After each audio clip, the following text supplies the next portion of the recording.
제가 박사는 박사인데 앞에서 발표하신 분들이나 여기 계신 분 박사님하고 좀 다르네요. 학술 활동을 쭉 계속한 것도 아니고 언론계에서 30년 쭉 있어서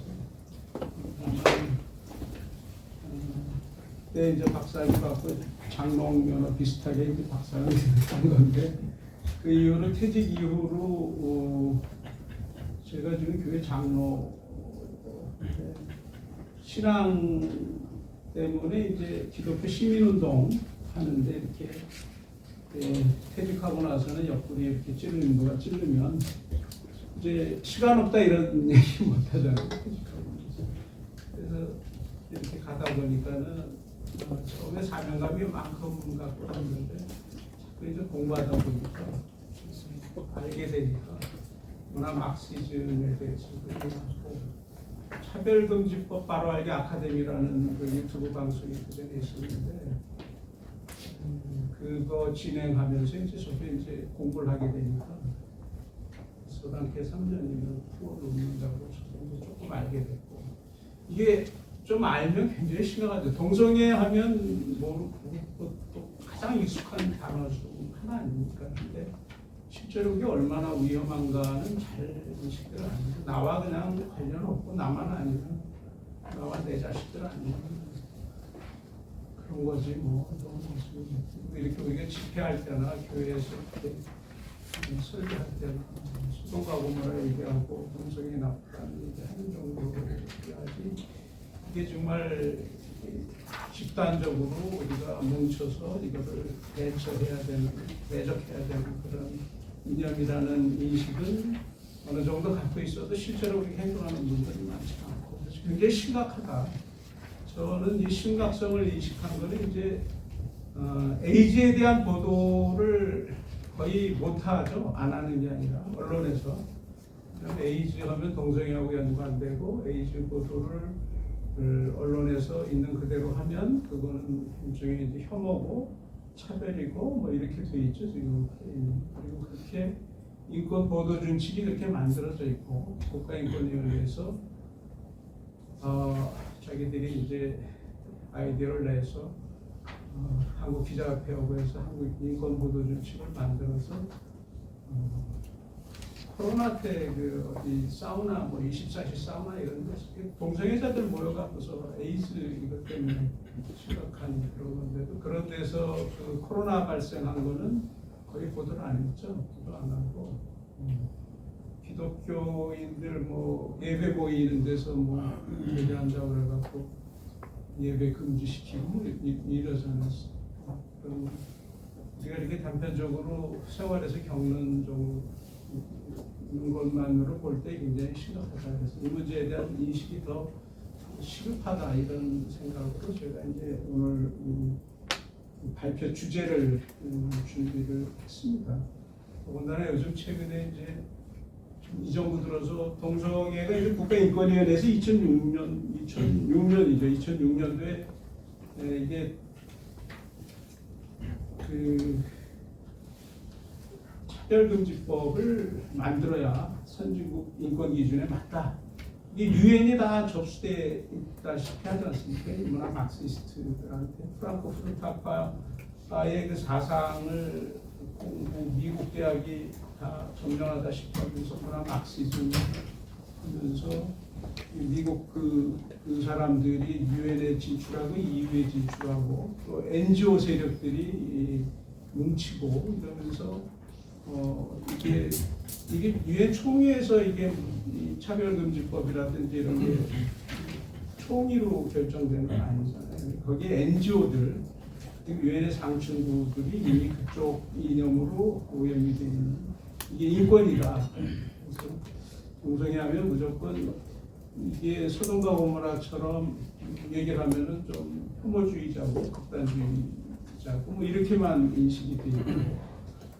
그러는 상황에서 국가인권위원회가 이걸 도입을 해야 선진국형 인권이다 해갖고서 막 푸시를 해서 2008년도 국회 때부터 계속 3번이나 이게 발의가 됐지만 아직 우리나라 정서는 부분은 좀 잘 안 맞고 그러니까 계속 통과가 안 됐는데 마지막 네 번째 국회에서는 발의는 안 됐지만 논의는 됐었고 근데 이번 국회가 이제 사실상 네 번째 발의가 된 거죠 얼마 전에.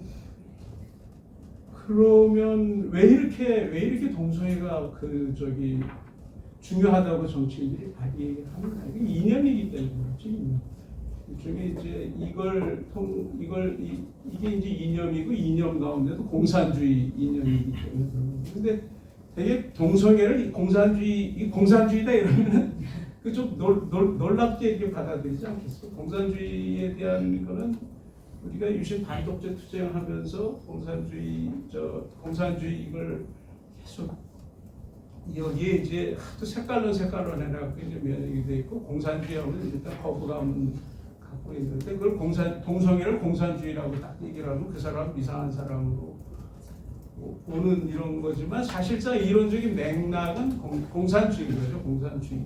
그렇게 얘기를 적극적으로 하는 사람이 없을 뿐이죠. 그래서 이게 그렇게 국회에서 이게 이제 국회의원들이 이거를 발의를 하면서도 통과가 안 되는 게 이제 지역구에서는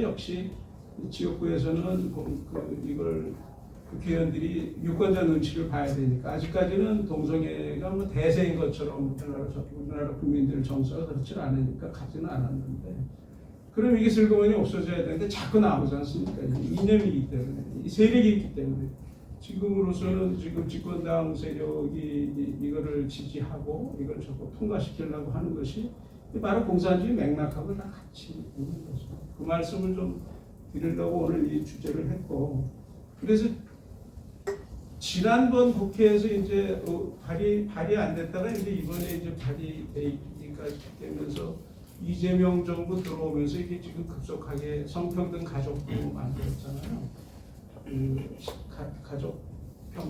가족부를 갖다가 그래서 그걸 이름을 바꿨지 또 뭐 낙태법 낙태를 거의 무제한으로 하게끔 이렇게 지금 최근 국회법 추진 움직임이 있지 또 최근에 인구 조사하는데 그걸 동성애 파트너를 카운팅하는 이런 것도 바뀌었고 이런 것들이 이제 동성애 합법화의 전 단계고 유럽이 이제 다 동성애 차별금지법으로 다 같은 그 전철을 지금 가자고 하는 거란 말이에요. 그런데 여기에 대한 경계는 굉장히 부족하다는 거죠 우리가.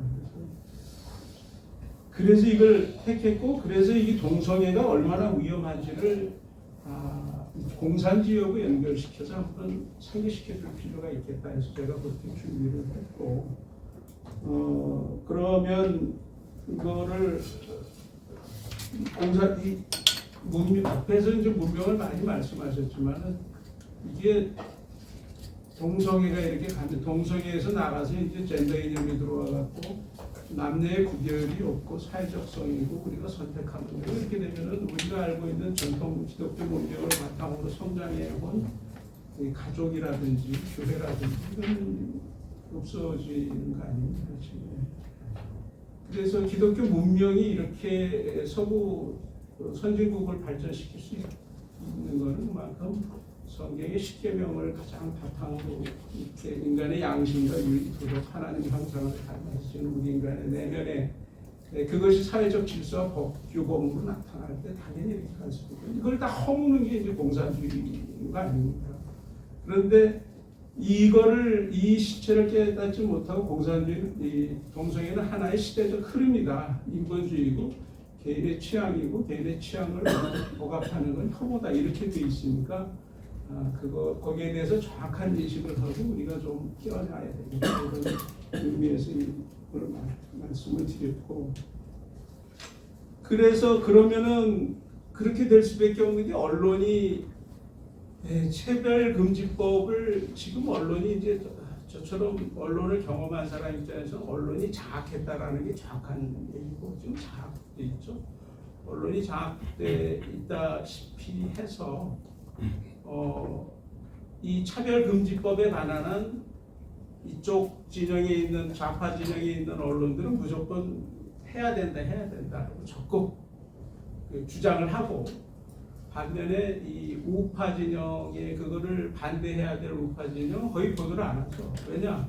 우파 진영은 이게 문명을 위협하는 심각한 이슈다 이렇게 인식을 안 해요. 그냥 교회에서만 기독교계 안에서만 떠들면 되지 뭐 이게 일반적인 이슈냐 이렇게 생각하니까 이쪽에서는 맨날 해야 된다 이런 거 이슈 나올 때마다 해야 된다고 이쪽에서는 침묵을 지키고 있다 보니까 전체적으로 차별금지법을 안 하면은 후진국이고 이거 동성애를 비판하고 그러면은 동성애를 비판하는 것도 사실은 동성애 자체를 비판하는 게 아니에요. 동성애를 하게 되면은 그 개인의 그 삶이 무너지고 이게 종교적 입장을 떠나서더라도 질병에 걸리고 그거 치유할 수 없는 질병 이런 거 이제 지극히 건강한 문명 조건 차원에서 또 보도를 해야 되는데 그걸 안 하고 있으니까 그래서 이거를 심각하게 다뤄야 되는데 더군다나 이것이 이제 동성애가 이념에서 나온 거라 총칼로 혁명을 했던 그 정치경제 공산주의 막스 이후에 소련이 무너지면서 공산주의 다 간 줄 알았는데 이게 프랑크푸르트 학파들이 공산주의 이게 강성 정치경제 세계대전 벌어졌는데 자기 나라 위에서 총칼 들고 나서고 어떤 공산주의 이념 때문에 총칼 들고 나선 게 아니잖아요. 그러니까 이 문제를 그래서 공산 소련이 몰락을 했는데 공산 그 이후에 프랑크푸르트 학파 그 천재들이 그 마르투제라든지 아도르라든지 이런 사람들이 있잖아요. 이게 망한 거는 자본주의 문명 체계를 기독교 문명을 바탕으로 자본주의 문명 체계를 무너뜨려야 이제 공산주의가 성공한다. 그러려면은 총칼로 가서 이 전쟁에서 이 자본주의를 무너뜨릴 게 아니고 생활 속에 들어가서 자연스럽게 그게 의식 구조와 생활 속에 자연히 자리 잡아서 무너뜨리면 된다 해서 그게 이제 문화 막시즘 형태로 나온 거 아니에요. 그게 이론적인 원조 대가라고 할 수 있는 사람은 우리가 얘기하면 흔히 그람시라는 사람이고 또 그람시가 진지전 하지 않습니까? 근데 그때만 해도 굉장히 황당한 이론 같았는데 지금 그람시의 예언대로 지금 지구촌의 선진국들은 다 차별금지법 다 통과되고 동성원 합법화되고 그러면서 동성원이 완전히 다 쓸어버렸죠. 그게 그 시대적 물결이 지금 우리한테 오는 건데 그걸 국가인권위원회에서 앞장서고 있고 이거 차별금지법을 통과해야 선진국이 된다고 이렇게 하니까 이게 이제 심각한 문제인 거죠. 그래서 공산주의 이 동성애가 단순한 게 아니라 이념적인 거라는 걸 충격을 주기 위해서 제가 그 사례를 챕터 3번째 3이라고 되어 있는 거예요. 공산주의 성혁명 역사적 실험들이라고 언급한 걸 제가 일부러 집어넣는데 이 소련에서 실제로 스웨덴 가정을 실험을 했어요. 이게 공산주의면 다 공유하는 거지. 아니 마누라를 뭐 사유화하고 남편을 사유화하고 이거 아니다 공유하다. 그래서 10명씩 그 가정에 집어넣고 집단 거주시키고 그래서 10명씩 매일 데일리하게 섹스 파트너 바꿔가면서 뭐 하고 애들 낳는 거는 국가에서 키워줄게 하고 했는데 너무나 사회 문제가 되니까 레닌 때 그렇게 했는데 스탈린 때 없앤 거거든요. 그거를. 그러니까 이런 거를 알면 훨씬 동성애가 이게 단순한 나와 내 가족이 동성애 안 한다고 해서 그냥 넘어갈 문제는 아니다라는 인식이 좀 있어야 된다. 충격을 받으라고 제가 이런 예를 좀 든 겁니다. 그래서 그때 당시 이 성은 자유롭게 얽매이는 게 아니라 자유롭게 즐겨야 된다. 그래서 물 한 잔 마시듯이 섹스를 해라. 그래서 그때 물 한 잔 이론 하는 그런 이론을 막 얘기를 하고 해서 이렇게 집단 동거하고 뭐 했던 이 역사적 배경이 있는 거란 말이에요. 그게 바로 공산주의에서 원래의 공산주의 때도 그랬다는 거죠. 근데 그걸 이론적으로 더 체계화시키고 그걸 이념적으로 이 이론 체계를 완성시켜서 다중에 영향을 미치는 건 프랑크푸르트 학파 애들이 그걸 발전시켜서 미국 대학을 다 점령 그 이론으로 해서 비판 이론을 만들어서 기존의 기독교 문명을 바탕으로 성장해온 이거는 다 아니다 이거. 백인들이 인디언 학살해갖고 만든 이 문명 이거 다 작살내야 된다. 흑인들 잡아다 노예로 써먹고 이렇게 된 거는 이건 억압적 문명이다. 억압적 문명을 없애야지 이게 세상이 제대로 가는 거다 그래갖고 그게 이제 내로남불 이론 아니에요. 요즘 내로남불이 유행된 게 농담이 아니고 공산주의의 그 비판 이론 거기서 좀 나온 거죠. 그래서 이게 자본주의 체제 자체가 억압적 구조니까 거기에 대응을 하고 그 자본주의 체제가 잘못됐다는 걸 막 비판하고 해서 의식이 깨어나고 이래야 정상으로 간다 해서 이 프랑크푸르트 학파 애들이 이론 만들어내고 미국의 대학가를 다 점령하고 한국에서 유학간분들이 다 그걸 배워서 그걸 수입해서 또 유엔에서 또 이걸 막 이거 해야 뭐 동성애 해야 이게 좋은 거다. 동성애까지 몰라도 또 거기다가 이제 젠더 이론 성도 이제 막 바꿔라. 이게 무슨 의미가 있냐. 이렇게까지 간 거라는 거를 우리가 좀 더 인식을 하면 적어도 전국 국가인권위원회에서 동성애 이건 차별금지법 해야 인권 선진국이라는 얘기는 안 하겠죠. 그래서 이런 걸 좀 우리가 인식을 하고 시민운동 할 때도 그리고 틈나는 대로 이런 얘기를 좀 해야 우리가 좀 더 깨어나는 거 아닌가 이런 말씀을 좀 드리는 겁니다. 그리고 언론이 깨어나야 되는데 거기에 제가 좀 예를 들어놨지만은 이거는 매달 여론조사 해보면은 이 한겨레 경향 이런 데는 동성애 차별금지법 해야 된다고 막 일방적으로 막 기획 기사도 쓰고 막 하는데 우리는 동성애로 망가진 그 서구 스웨덴이라든지 유럽 나라 가서 사례 취재만 해서 KBS 뉴스에 보여줘도 확 달라져요. 근데 일치 없잖아요. 빵빵빵. 그런 거 하자고 하면은 혐오주의자라고 그러고 제가 그런 거 하자고 그러면은 그 보도본부장이 저 기독교 편향이라고 이렇게 이제 비판을 하고 그래서 퀴어 축제 같은 거 비판하는 것도 그거 한번 뉴스 다루려면 굉장히 어려워요. 근데 제가 보도본부장이었으니까 퀴어 축제 비판하는 거 이런 거 다루고 했는데 그런 정도로 이게 심각하게 동성애 문제라든지 젠더 문제라든지 이런 게 불균형돼 있다. 그렇기 때문에 세상이 이 문제에 대한 정확한 인식을 좀 해야 되겠다. 시급하다. 이런 의미에서 제가 오늘 이런 제목으로 이렇게 발제를 한 겁니다. 뒤에 그 줄은 그냥 이런 책을 참고했다는 것 정도로 읽어주시고 너무 기니까 이 정도로 마치겠습니다.